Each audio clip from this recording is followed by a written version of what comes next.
Bueno, gracias por continuar con nosotros. Oiga, le cuento rápidamente que hoy en mi columna titulada República H, en donde hablamos de la paridad de género, hablo pues del dedazo, esto ya como un recurso de la paridad de género y sobre todo de cómo se están definiendo las candidaturas de mujeres, quiénes están dando el visto bueno, qué está pasando en los partidos políticos en este sistema, que lo llamo, en este sistema patriarcal. ¿Son suficientes los números, las representaciones? ¿Son estas mujeres las que vemos en diferentes espacios de elección popular, las candidatas, las aspirantes, las que necesitamos, las que han hecho la diferencia? ¿Qué está pasando? Bueno, pues para hablar de eso, hablar con las especialistas, hablar sobre todo con aquellas personas y con aquellas mujeres que desde las organizaciones han impulsado, han estado atentas, han visto que, bueno, pues que todo esto sea una realidad para todas las mujeres hoy. Han pasado muchos años, muchísimos años, para que hoy esto sea una realidad. Por eso agradezco que esté con nosotros a Orumi Mata López, quien es consultora en temas de derechos humanos y género, y también a Liliana Lomelí, quien es codirectora ejecutiva de la Redmi AC. Gracias a las dos por estar con nosotros. Ustedes me dirán si es verdad, si no es verdad, si es cuestionable, si se vale cuestionarnos justamente a estas alturas que ya contamos con más herramientas. ¿Faltan? Sí es verdad. Necesitamos justamente criticar, ver, poner el reflector en estas designaciones. Sí. ¿Se están cumpliendo con los objetivos después de la paridad de género? No lo sé. Ustedes díganme. ¿Con quién empezamos? Ustedes díganme. Pues si quieres, bueno, de este lado, agradecerte primero que nada el espacio, la invitación y sobre todo creo que agradecer que pongas sobre la mesa estos temas que son tan importantes, ¿no? Creo que hablar de paridad en estos espacios de toma de decisiones es muy importante, sobre todo en el momento histórico que está atravesando el país. Sí o sí vamos a tener una presidenta de la República y tendríamos que memorizar y saber el por qué es que hoy tenemos a dos mujeres que están contendiendo por este cargo tan importante, ¿no? Y también cómo impactará esto en la propia realidad de la vida de las mujeres y si lo hará o no. Y creo que justo hablar de paridad nos invita a reflexionar y también a señalar que esto ha sido posible gracias a las luchas de las mujeres organizadas, de las mujeres feministas, que reconocemos y sabemos que es importante que las mujeres estén dentro de estos espacios de toma de decisión. Sin embargo, que los asuntos relacionados a la protección, garantía de derechos de la vida de las mujeres y de las niñas no es un tema exclusivamente solo de mujeres, ¿no? Creo que aquí tienen que entrar otras y otros actores importantes y que lo que nos ha dicho estos últimos años es que ha habido un cambio en las formas de hacer política, ¿no? En estas formas donde vemos a mujeres ocupando estos espacios, ¿no? Pero creo que hay un pendiente y un reto importante que tú también ya lo planteabas en tu columna, que tiene que ver qué pasa en el fondo, ¿no? Porque justo no podemos mirar, desde la praxis feminista siempre decimos, tenemos que hacer reflexión y acción transformativa de la realidad, ¿no? Y entonces el tener a mujeres creo que también es un avance porque simbólicamente nos representa y nos invita, ¿no? Nos da una reflexión importante del que estén ahí. Sin embargo, no por el hecho de que haya una mujer eso garantice que se esté escuchando las voces de todas las mujeres y las necesidades de todas las mujeres. Orumi. Sí, yo también me parece importante esta recapitulación histórica porque a partir de que las mujeres se obtuvo el voto, el sufragio universal, pasaron casi 7 décadas para que se llegara a la paridad, por lo menos en el ámbito legislativo.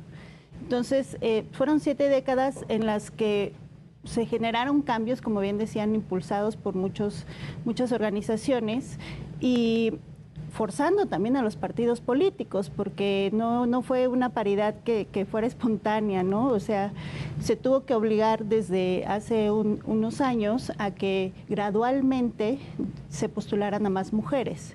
Entonces, ahora también yo considero que estamos viendo un reflejo de eso, que de repente hay designaciones que son cuestionables. Entonces, por lo menos en el ámbito legislativo es donde ya se está alcanzando esa paridad. En otros ámbitos nos falta. Tenemos actualmente 10 gobernadoras de 32. Y aunque las nominaciones ya también fueron paritarias, están poniendo en jaque también a muchos hombres, ¿no? Que dicen, bueno, ¿a quién voy a designar? Entonces, también me gustaría que apuntáramos que el cómo llegan estas mujeres al poder es importante, porque si bien están llegando de manera legal, no están llegando pues con legitimidad. Eso es una legitimidad fuerte. Y esto es importante porque si no tienen legitimidad, pues les resta poder también y hay más resistencias y cargan también durante su gestión o durante sus funciones con cierto estigma de, pues esta mujer llegó así por eso, ¿no? Claro, y un poco lo que dices, o sea, yo incluso lo pongo en la columna. A ver, un ejemplo, ¿no? Y no voy a hablar de capacidades, pero sí voy a hablar de lo cuestionable.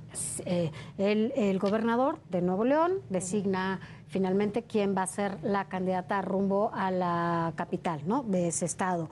El gobernador de San Luis Potosí designa a su esposa como la candidata rumbo al Senado por el Partido Verde y que, vaya, esas son las cosas que tenemos que cuestionar, porque son estas herencias, ¿no?, que tanto criticábamos por este sistema patriarcal en donde estas definiciones solo dependen a partir de ellos. Y entonces, ¿qué está pasando con estas mujeres? La pregunta es, ¿sí nos están representando? ¿Sí están haciendo algo de fondo para el cambio que necesitamos, como lo decías? O sea, ¿dónde están las políticas? Que no solamente es una cuestión de que nos involucren. O sea, hablemos de una sociedad, mujeres, hombres, niñas, niños, en donde se vea realmente un cambio importante y que de verdad estemos hablando de mujeres en espacios de representación popular que sí nos están representando, ¿no? Sí, claro. Yo creo que, a ver, cuando hablamos de la paridad nos implican retos, ¿no? Y creo que uno de los grandes retos ha sido también discutir sobre cómo es el sistema de partidos y cómo ha sido el sistema de partidos históricamente en nuestro país, ¿no? Que yo me atrevería a decir, y agradezco que lo hayas puesto también en tu columna, pero el sistema de partidos es un sistema claramente patriarcal o que replica prácticas patriarcales, ¿no?, dentro de estos espacios de toma de decisión. Creo que, si bien es cierto, las mujeres que están ocupando o participando ahí también es porque es una misma estrategia del partido, ¿no? Tenemos partidos políticos que no le apuestan a hacer un cambio de fondo a la forma de hacer política, sino es esta forma de hacer política confrontativa, una forma de hacer política que también desarticule, digamos, como la sociedad. Y también una forma de hacer política que va a polarizar siempre, ¿no?, que siempre va a ser como confrontación. Entonces, para mí eso me parece que es un reto importantísimo, ¿no? Más allá de mirar, digamos, a esto que tú decías del dedazo, es entender qué partidos están, ¿no?, como desde su construcción teórica y su apuesta también política, poniendo la voz de las mujeres, ¿no? Y que creo que también ahí eso es importante, ¿no? La otra es que hay partidos que además son claramente antiderechos, ¿no? O sea, y que de una u otra forma han puesto una cara ante la sociedad diciendo, bueno, pongo en representación a una mujer, pero si vemos en el fondo todas las políticas impulsadas son completamente antiderechos para la vida de las mujeres, etcétera, ¿no? Entonces creo que ahí es donde también tendríamos que poner el foco en uno de los grandes retos, cuestionar a este sistema de partidos, ¿no?, histórico, que ha también generado situaciones de desigualdad histórica, no solamente para las mujeres, ¿no? Y otro de los retos creo que tiene que ver con la ciudadanía, ¿no? Tenemos que ser muy claras, creo que también hay una apuesta a seguir profesionalizando la opinión pública, ¿no? Y creo que lo que tú haces ahora al poner en la mesa de discusión, esto creo que también abona, ¿no? Esperemos que dentro de unos 10, 15 años estemos hablando de estos grupos de poder impulsados, representados por mujeres que hablen como de la voz de las mujeres. Lo que nos dice en este momento nuestro país claramente es que si bien tenemos a 2 mujeres que están ahora en esta contienda tan importante, se sigue hablando y se sigue representando una política histórica de partido desigual, ¿no? Entonces, creo que esos son como 2 de los grandes retos que yo también pondría sobre esta mesa, ¿no? Arumi. Bueno, yo considero también que es importante destacar que necesitamos más mujeres en el poder, pero con poder. Es decir, el poder entendido como la capacidad que tiene A de incidir en B, para que B tome decisiones que no hubiera tomado por sí mismo. Entonces, las mujeres necesitamos que lleguen con ese poder, con esa capacidad de incidir para generar cambios en leyes, en políticas públicas. Cabe recordar, por ejemplo, en la última legislatura, la legislatura del 2021, que cerró en abril, que se llamó la de la paridad, la inclusión y la diversidad. Y dejó mucho que desear, al menos en la agenda feminista. Quedaron congeladas 25 medidas, iniciativas que abonaban a la agenda feminista. Podemos destacar, congelado quedó, por ejemplo, el Sistema Nacional de Cuidados, que ahorita lo tenemos mucho, que lo hablan mucho en la agenda de los candidatos, las candidatas y el candidato. Sin embargo, ya estaba ahí, pero tiene un impacto presupuestal. Entonces, también ahí tenemos grandes retos, ¿no?, de avanzar en leyes, en iniciativas, en presupuestos, porque hay muy buenas propuestas, pero, por ejemplo, el Sistema Nacional de Cuidados, de acuerdo a datos de Hacienda, implica o impacta en un 1.2% del PIB. Entonces, obtener esos recursos implica incidir y tener el poder para decir, esto avanza, porque el tema de cuidados es fundamental actualmente, ¿no? Y hay muchos otros temas que quedaron en el tintero y que no hubo la capacidad a nivel legislativo y en un congreso paritario de empujarlas. Claro, entonces, vez, ¿no? Claro, aunque hubo alianzas, aunque hubo avances, los avances realmente fueron pocos. Entonces, hay muchos temas, hay también un tema pendiente de una ley nacional de reproducción asistida. En México, 1 de cada 6 parejas transita por problemas de infertilidad. Y se estima que para el 2030, el 30% de la población latina va a requerir algún tratamiento de reproducción asistida. Y no tenemos una ley.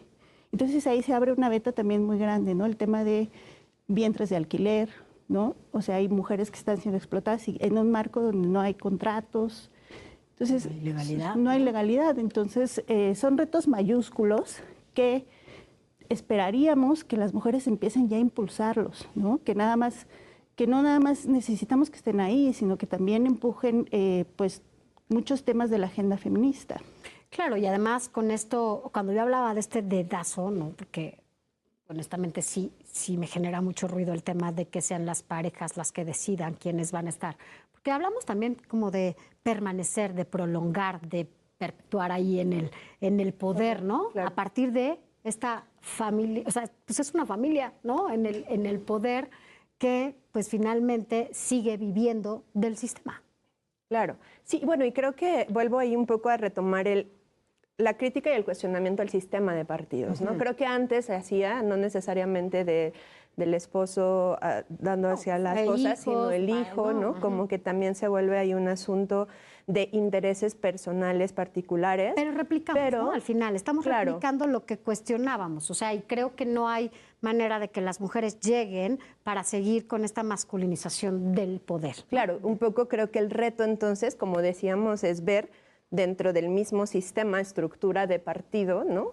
Por ejemplo, el ejercicio presupuestal, que tienen la obligación de destinar un 3% de su ejercicio presupuestal para atender los temas de las mujeres, para formar la participación política con perspectiva de género, y que eso no solamente incluye a las mujeres que están dentro del mismo partido, sino también a todos los que le integran, ¿no? Pero entonces tendríamos que decir, ¿qué está pasando con ese recurso? Porque es una cantidad de dinero enorme, entonces creo que urge también profesionalizar esta Contraloría Ciudadana, ¿no? Donde podamos estar haciendo revisión, y la urgencia de la revisión de cuentas, de decir, si tienes, creo que el gran reto de pasar de la ley a la práctica es algo que se está discutiendo en este momento, ¿no? O sea, creo que tenemos un gran avance en lo que es relacionado a estos temas de leyes, de un marco normativo que también, un reglamento que habla de presupuesto, que luego a veces eso es como el gran reto, ¿no? De decir, bueno, está muy bien en la ley, pero entonces si después no tengo recursos o presupuesto para hacerlo, no lo puedo ejecutar. Pero en este sentido, cuando hablamos de paridad, hay recurso etiquetado para ello. Entonces tendríamos que estarnos preguntando en dónde se está yendo ese recurso, ¿no? Sí, o sea, cómo se está utilizando y si está teniendo como un uso efectivo. Y tiene que ser medible, o sea, tenemos que poder medir también la forma en que se está ejerciendo este recurso, ¿no? Porque finalmente se vuelve un reto mayor, ¿no? El que hay un uso indebido de los recursos, ¿no? Y que claramente no están impactando en la vida de todas, ¿no? Cerremos rápidamente y brevemente, ¿cuál es el reto más importante, sobre todo después de lograr esta paridad, ¿no? Que, bueno, pues finalmente se logró. Ya lo dijimos, a partir del esfuerzo, del trabajo, del impulso de las organizaciones. Quienes están en el poder, ¿cuál es el reto más importante? Yo creo que el reto más importante es que pues primero las mujeres empiecen a comprender la importancia de ganar esa legitimidad, ¿no? Para que no... Claro que habrá mujeres que en el ejercicio de sus funciones demuestren que tienen capacidad. Claro. Sin embargo, si no llegan así, pues es obvio que van a ser cuestionadas. Y ahora estamos viendo también mucho que una salida fácil, es decir, es violencia política de género.